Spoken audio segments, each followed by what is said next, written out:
दर्शक बंधु आजिकल समय अधिकांश युवपीढ़ी मानकर चुट्टी झड़बार लगी। कम बयस केश झड़वा एवं चुट्टी झड़बार समस्या दिनक दिन वृद्धि पाउछि। यह पछरे अनेक कारण रही, जेमितिक हार्मोन इनबालांस, टेंशन एवं खराब जीवनशैली, अस्वास्थ्यकर खाद्यपेय एवं शरीर में पुष्टिसार अभाव जोगु चुट्टी झड़बार मामला दिनक दिन वृद्धि पाउछि।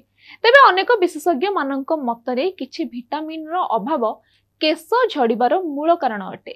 विटामिन डी अभाव लोक माने चुट्टी झड़बार सम्मुखीन होइथांती। अनेक गवेषणारू जना पड़िछि कि विटामिन डी मुंडरे नूतन केश फलिका गठन साहाय्य करिथाय। एहार अभाव जोगु केशरे वृद्धि धीर एवं केश दुर्बल होई झड़िबाक लागिथाय। सूर्य किरण हेउछि विटामिन डी रो मुख्य उत्स, किंतु जदि आपण सूर्य किरणरू दूरे रुहंती ताहाले एही केश समस्या पुनर्बार होइथाय। एहा छडा विटामिन B7 अर्थात बायोटिन केश पाई बहुत गुरुत्वपूर्ण। प्रचुर परिमाणर अंडा, बादाम और पुष्टिसार जातीय खाद्य खाइले केश झड़िबा समस्या दूर होइथाय।